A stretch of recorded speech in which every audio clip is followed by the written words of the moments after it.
Bonjour. Le thème qu'on va traiter aujourd'hui est la probabilité. On va s'intéresser précisément à la probabilité conditionnelle dont on étudiera la méthodologie.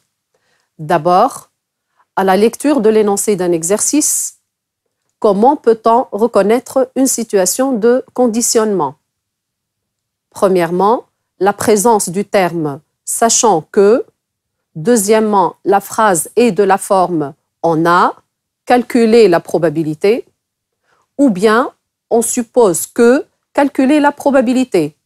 Troisièmement, la donnée d'un arbre de probabilité. Une fois reconnue la situation de probabilité conditionnelle, on nous demandera de la calculer. Premièrement, calcul direct en se référant au texte, deuxièmement, en utilisant la formule P de A sachant B est égal à P de A inter B sur P de B.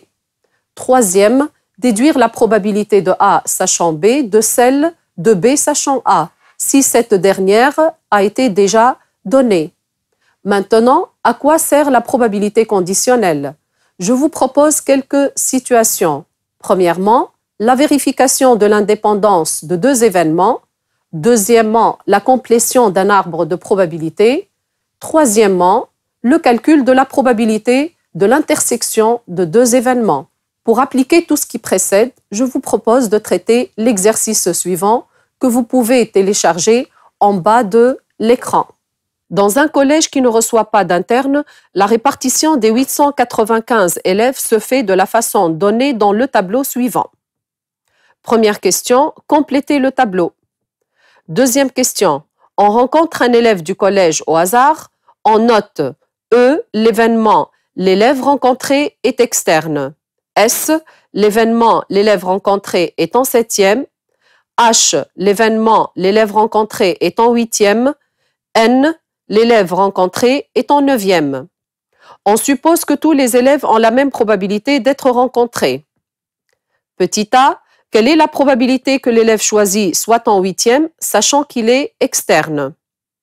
Petit b, on a rencontré un élève demi-pensionnaire, quelle est la probabilité qu'il soit en 7e? Petit c, on suppose que l'élève rencontré est en 8e, quelle est la probabilité qu'il soit externe? Troisième question, petit a. Les événements E et N sont-ils indépendants? Justifiez la réponse. Petit b, complétez l'arbre de probabilité. Petit c, quelle est la probabilité que l'élève rencontré soit externe en 9e? Arrêtez maintenant la vidéo pour réfléchir à l'exercice. On a rempli le tableau comme vous le voyez. Arrêtez la lecture de la vidéo pour bien lire les valeurs ajoutées, puis on va passer à la deuxième question. Pour petit a, on peut déterminer P de H sachant E directement en se référant au texte, puisque les élèves de 8e sont en nombre de 60 pris parmi les 195 externes, et ceci donnera une probabilité de 4 sur 13. Pour petit b, on calculera P de S sachant E bar en utilisant la formule comme vous le remarquez.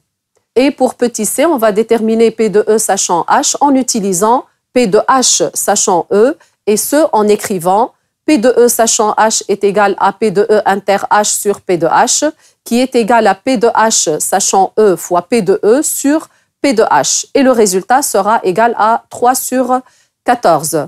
Passons maintenant à la troisième question. D'abord, en petit a, on va vérifier si les événements E et N sont indépendants. Comparons pour cela P de E sachant H et P de E. On a P de E sachant H et P de E sont différentes, donc ces deux événements ne sont pas indépendants.